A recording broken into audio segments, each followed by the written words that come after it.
Hello lovely viewers, and welcome back to the Bold and the Beautiful News official YouTube channel.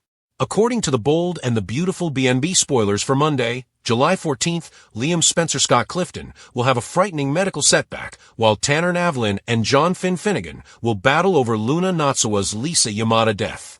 With Liam, his future seems to be marred by an unexpected medical setback. Liam is going to need another operation as soon as feasible. Therefore, while Grace Buckingham, Cassandra Creech, Axe in the Oar, Bill Spencer, and Don Giamont will have to play a difficult waiting game. According to previews for The Bold and the Beautiful, Bill will take things into his own hands when it comes to Liam's treatment after receiving some challenging tumor reports in the next episodes. Don't miss any of the next twists and turns. There was a strange silence in the university hospital halls, as if the walls themselves were holding their breath for the impending storm. Bill Spencer stood still just outside the operating room, his jaw set in tension and his hands clenched. His typically forceful manner was tinged with fear. His son, Liam Spencer, was in that sterile, frigid room, asleep and connected to machines, his life in jeopardy. The medical staff was in a panic due to Liam's unexpected recurrence, but Bill had a gut feeling that this wasn't just a medical mishap. It was something far darker.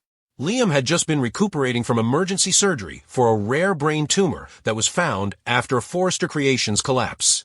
The procedure, which was conducted by a doctor, had gone off without a hitch. Lee Finnegan, but due to her unannounced departure, Dr. Grace Buckingham was now in charge of the surgical section. Assuring Bill and the family that she had the expertise to guide Liam through this recuperation and any further treatments, Grace had stepped in with self-assurance.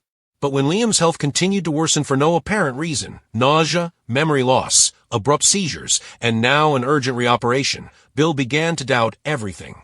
Grace was charming and self-assured, but Bill had always followed his gut, and his instincts were screaming at the moment.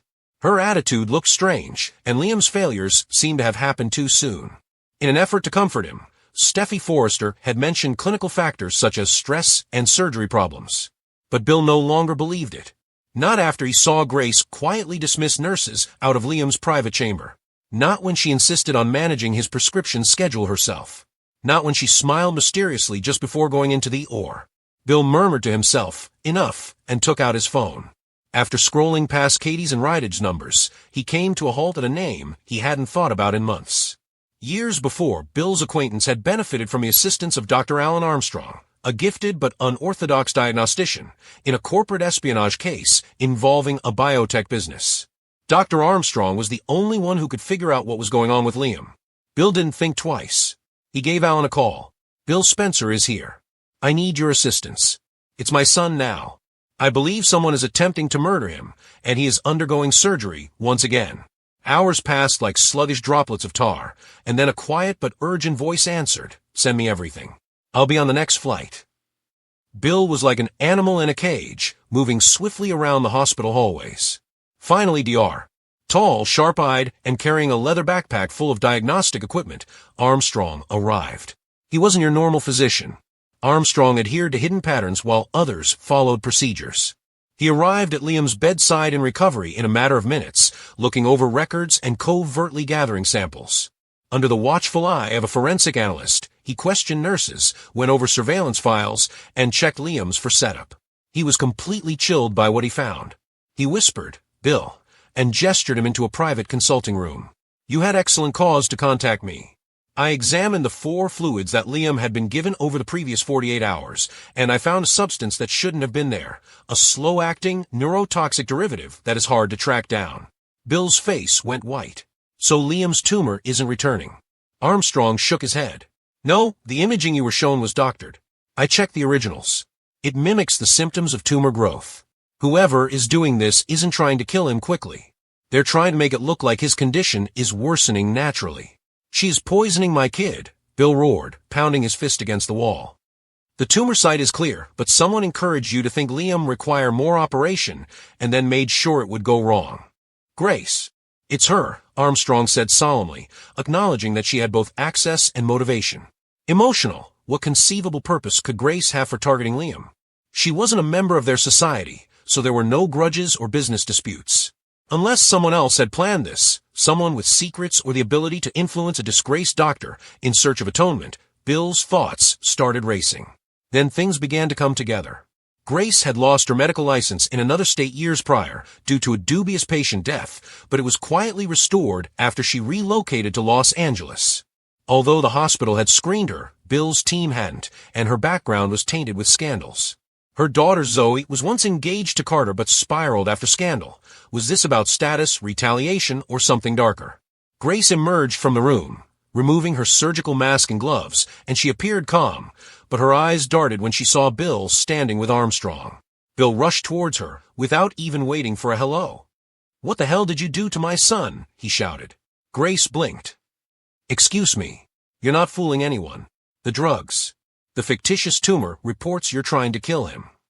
Grace palled but tried to recover. "Then calm down." Armstrong interrupted, saying, "No, you have to prepare for prison. We've already given the hospital board and the State Medical Association your medication logs. I've also called the police. You won't go near Liam again." At last the mask came off, and Grace's eyes darkened and her face twisted in a poisonous sneer. "You think you're so clever," she yelled at Bill, calling him a hypocritical, wealthy jerk. "You believe that you can purchase everything, even your son's life. Why? Why Liam?" Bill screamed. "Because he stole something from me." Grace's chuckle was resentful. "Your kind of family murders people, and then acts as if nothing happened. You were going to kill him for that." Bill hissed. "I was going to humble you," she sat, "make you watch him fall, and you would have thanked me for saving him at the end. Zoe lost everything because of Forrester's power games and gossip. I lost my credibility, my future. Someone had to feel that pain." Bill watched in silent indignation as Grace was dragged out, every fiber of his being aching with the rage of a father who had come within inches of losing his child. Grace tried to escape just as security arrived, but she didn't make it very far. Armstrong turned over the evidence, and within minutes she was escorted away in handcuffs, her surgical privileges immediately revoked. Liam blinked up at the familiar face hovering above him later that night, as he gradually came to. "Dad," he rasped. Bill leaned in and took his hand. "You're okay, son. You're safe. She can't hurt you anymore." Liam scowled, still in a daze. "What happened?" Bill looked at Armstrong, and then said gently, "You didn't relapse." Bill nodded. "It's over now." Armstrong uncovered everything. "You're in good hands. Grace, she was poisoning you. Presenting false symptoms. Trying to make it look like your tumor was back." Liam's face twisted in confusion, horror, and then a chilling realization. "She was always in the room when I felt worse." Steffi and Hope visited often, alternating between tears and thankfulness. The hands on the right. The days that followed were full of healing and reckoning. The hospital carried out a thorough internal investigation. Grace's name made headlines. Her demise shocked the medical world. The fact that Liam had survived was all that mattered to Bill, who sat by his son's bedside one quiet evening and thought about how close he'd come to losing everything. If he hadn't made that decision, he wouldn't have trusted his instincts.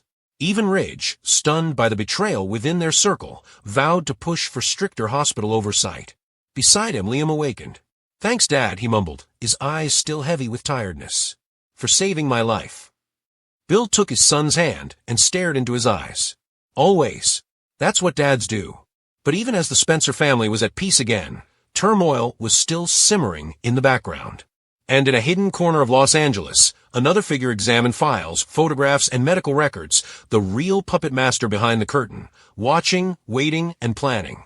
Because Grace, now locked away, and without her license, wasn't acting alone. Her cryptic warning to Bill as she was dragged away lingered in his mind. This was never just about Liam. You don't even know the real target. Because in the world of the bold and the beautiful, even justice is just a fresh start. The hospital's atmosphere remained tense in the days after Grace Buckingham's dramatic arrest and Liam's miraculous recovery.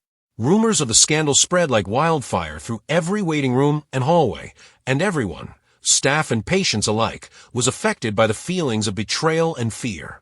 But for Bill Spencer, the horror was far from over. Grace's last words before being led away was, "You don't even know who the real target is." This incident, which took place while Liam was stabilizing under new medical care and custody, was never simply about Liam. But Bill hadn't built an empire by ignoring warning signs, and now, with Liam sleeping soundly and Steffi and Hope taking turns sitting at his bedside, he found himself wandering to the hospital's rooftop, phone in hand, a call already ringing through to Justin Barber. It nodded at him, even in moments of relative peace. He tried to brush it off, dismissing it as the twisted ramblings of a disgraced doctor clinging to power. Grace Buckingham said, "This wasn't just about Liam. I need to know who else might be involved." Justin calmly and precisely responded, "I need you to investigate Grace Buckingham in depth. Not just her, but anyone she's been in contact with in the last 6 months. Phone records, bank statements, the works." Meanwhile, back in Liam's room, Dr. Alan Armstrong stood next to a set of monitors, reviewing updated blood work and test results. "And Bill, if she had help, we'll find them."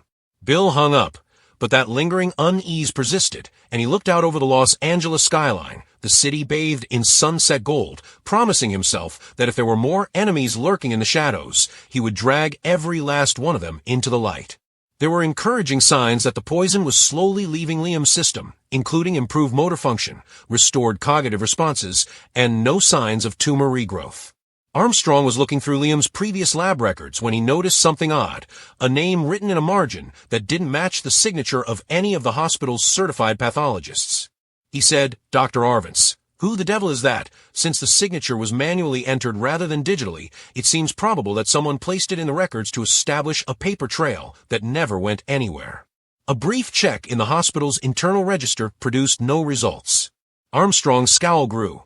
It was obvious that Grace had falsified documents, but someone else had to be involved, someone in the hospital.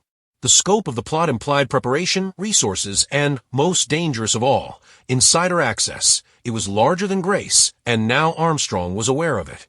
Later that night, in a far-flung area of the city, Grace Buckingham sat in a detention holding cell waiting to be transferred to a more secure facility. She had said very little since being processed, refusing a lawyer and keeping her head down, but when a visitor was suddenly let in against standard procedure, Grace sat up slowly, blinking in surprise. Her eyes were hollow, her face strewn with perspiration and makeup from hours of interrogation. Penelope Carrington was a tall, elegant, and remarkably quiet doctor. She was the head of neurological research at a private pharmaceutical lab, had connections to both the Forrester Foundation and Spencer Publications, and had, up until now, kept her hands spotless. "I warned you, Grace," said Dr. Carrington coldly. Grace smirked and leaned back against the wall. "Don't pretend this wasn't what you wanted. You just didn't have the guts to get your hands dirty." Carrington's jaw tightened. "You think this is a game, Grace? You were just a tool, and now you've exposed me. You were supposed to follow the schedule, keep the dosage minimal, and enhance the illusion, and now you've destroyed everything. But you're still in the shadows. And if I go down, I'm not going alone." "I expose myself," Grace said, raising her eyebrows. Carrington moved closer, her eyes piercing. "You're not going anywhere. You'll keep your mouth shut because if you don't," she said with a low laugh before Grace interrupted her. "You'll do what? Poison me, too."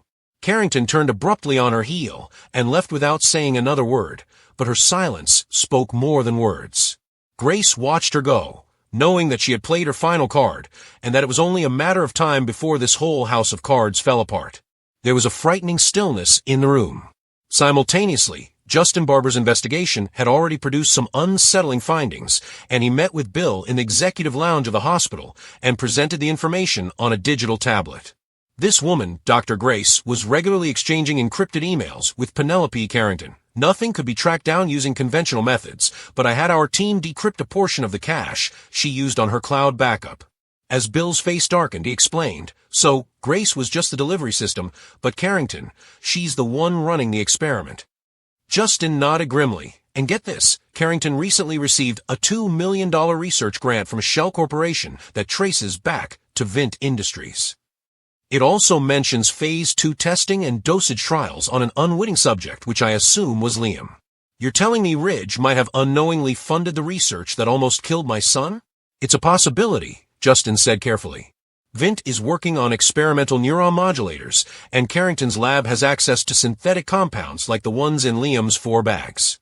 Vint is Ridge's biotech investment partner," Bill growled. Bill halted and turned, saying, "We need to go public. This is deeper than I thought." Grace may have been upset, but this Carrington woman, she's clinical, detached, the kind of monster who thinks people are data points. That makes her even more dangerous. She doesn't just pay for what she did. She never works in science again. We go public. She goes underground. I want her exposed. Her funding was cut off. Her lab burned down. quietly. She doesn't just pay for what she did. That night, Bill was back with Liam. His son was sleeping soundly, his face having returned to its normal color. Steffi sat next to him, her head resting in her hand, obviously exhausted. He's better, but I can't get rid of the fear, Bill. What if he never wakes up completely? What if there's damage they haven't seen yet? Bill knelt next to her. We've got the best working on him now. You should go home, Bill said softly. I'll stay with him. Steffi looked up, tears in her eyes. We're not taking anything for granted, but I want you to know that this wasn't just about Grace. There was another person involved, a scientist called Carrington, and we're pursuing her. Steffi seemed in disbelief. Are you saying Liam was part of a medical experiment? Bill grinned. Across town, Carrington went inside her lab in the dark and said, yes, and we're going to make damn sure it never happens to anyone again. There were no employees left in the plant. Computers, files, and security film had all been deleted. Any proof that had existed was vanished. She moved efficiently and coldly. She had backup plans, but this operation was torched.